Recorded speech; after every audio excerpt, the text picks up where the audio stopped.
आज की कहानी गैर हाजिर कंधे।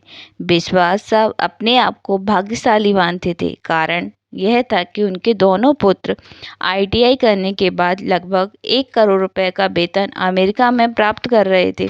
विश्वास साहब जज सेवा से निवृत्त हुए थे तो उनकी इच्छा हुई कि उनका एक पुत्र भारत लौट आए और उनके साथ ही रहे।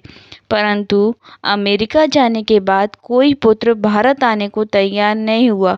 उल्टे उन्होंने विश्वास साहब को अमेरिका आकर बसने की सलाह दी।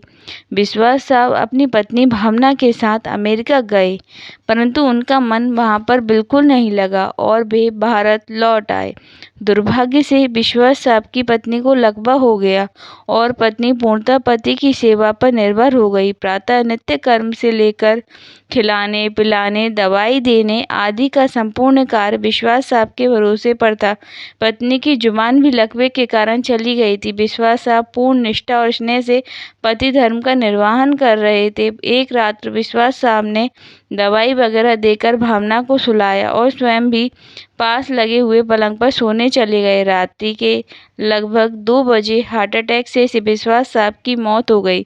पत्नी प्रातः 6 बजे जब जागी तो इंतजार करने लगी कि पति आकर नित्य कर्म से निवृत्त होने में उसकी मदद करेंगे। इंतजार करते करते पत्नी को किसी अनिष्ट की आशंका हुई।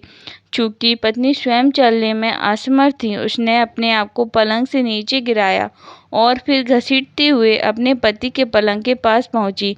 उसने पति को हिलाया डुलाया पर कोई हलचल न हुई। पत्नी समझ गई कि विश्वास साहब नहीं रहे। पत्नी की जुबान लकवे के कारण चली गई थी, अतः किसी को आवाज देकर बुलाना भी पत्नी के बस में नहीं था। घर पर कोई और सदस्य भी नहीं था। फोन बाहर ड्राइंग रूम में लगा हुआ था। पत्नी ने पड़ोसी को सूचना देने के लिए घसीटते हुए फोन की तरफ बढ़ना शुरू किया। लगभग 4 घंटे की मशक्कत के बाद वह फोन तक पहुंची और उसने फोन के तार को खींचकर उसे नीचे गिराया।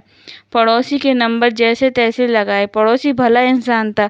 फोन पर कोई बोल नहीं रहा था पर फोन आया था, अतः वह समझा कि कोई मामला गंभीर है। उसने आसपास के पड़ोसों लोगों को सूचना देकर इकट्ठा किया। दरवाजा तोड़कर सभी लोग घर में घुसे। उन्होंने देखा विश्वास साहब पलंग पर मृत पड़े थे तथा पत्नी भावना टेलीफोन के पास मृत पड़ी थी।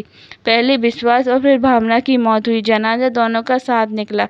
पूरा मोहल्ला कंधा दे रहा था, परंतु 2 कंधे मौजूद नहीं थे जिसकी माँ बाप को उम्मीद थी। शायद वे कंधे करोड़ों रुपए की कमाई के भार से पहले ही दबे हुए थे। शिक्षा अपने बच्चों को उस शिक्षा के साथ अच्छे अच्छे संस्कार दीजिए ताकि वो जहाँ भी जाएं सबका सम्मान करें और अपने आचरण से खुद के साथ परिवार का नाम भी रोशन करें।